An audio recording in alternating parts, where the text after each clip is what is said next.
Hi all. അപ്പോൾ ഞങ്ങളന്ന് തിരുവല്ല വരെ പോവുമായിരുന്നു. തിരുവല്ലയിൽ പോയി ഒരു കാര്യം ഉണ്ടായിരുന്നു. സോ അതിന് വേണ്ടി അർജൻറ്റായിട്ട് പോയിക്കൊണ്ടിരിക്കുകയായിരുന്നു. കുറച്ച് ദിവസം മുമ്പുള്ള അങ്ങനെ ഓട്ടോയൊക്കെ കയറി ഇനി നമ്മൾ ബസ് സ്റ്റാൻഡിലോട്ടാണ് നേരെ പോവാൻ പോകുന്നത്. ബസ്സിലെ സൈഡ് സീറ്റ് പിടിച്ചു. അങ്ങനെ സൈഡിൽ ഇരിക്കുമ്പോൾ എന്താ പാട്ടൊക്കെ ഉണ്ടായിരുന്നു. സോ അതിൻ്റെ ഇടയ്ക്ക് ഞാൻ ആക്ട് ചെയ്യുന്നുണ്ട്. അത് നിങ്ങൾ ആ വീഡിയോ വേണ്ട, അത് ഭയങ്കര ശോകമാണ്. അങ്ങനെ ഞാൻ സൈഡിലിരുന്ന് ഈ പ്രകൃതി ഭംഗിയൊക്കെ ആസ്വദിക്കണമല്ലോ. ഇവിടെ പ്രകൃതി ആദ്യമുണ്ട്. അങ്ങനെ അവിടെ ഇരുന്നു, പാട്ടൊക്കെ ഇട്ട് അതിൻ്റെ ഒരു വൈബിയിരുന്നു. പിന്നെ ദേ നമ്മുടെ ഈ പുഴ എന്താവോ അങ്ങനെ അവിടെ എത്താറായി. സോ എത്തിയിട്ടൊരു കാര്യം ഉണ്ടായിരുന്നു. അതിൻ്റെ ഇടയ്ക്ക് ഉമ്മ എന്തോ കടയിൽ കയറി മുട്ടയൊക്കെ പൊട്ടിച്ചിട്ടുണ്ട്. അങ്ങനെ അവിടുന്ന് ഞാൻ എന്തായാലും സൈഡിൽ മാറി നിന്നു. അവരമ്മ സംസാരിക്കട്ടെ, അതിൻ്റെ തീരുമാനമാവട്ടെ.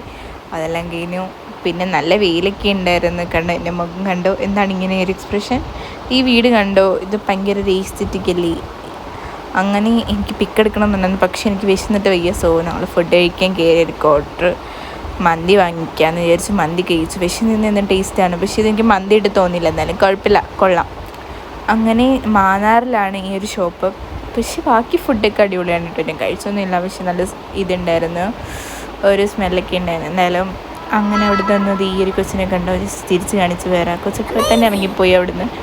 കൊച്ചുമ്മയായിട്ട് അങ്ങനെ അല്ലെങ്കിൽ നമ്മൾ പിന്നെ അടുത്ത ബസ് കയറി അവിടുന്ന് വണ്ടർല പോലെ ഉണ്ടായിരുന്നു. കാര്യം എന്താണെന്ന് വെച്ച് കഴിഞ്ഞാൽ വേറെ ബസ് അവിടുന്ന് നമ്മൾ വേറെ ബസ് ആലപ്പുഴയ്ക്ക് കയറണമായിരുന്നു, ഡയറക്റ്റ് അല്ലല്ലോ.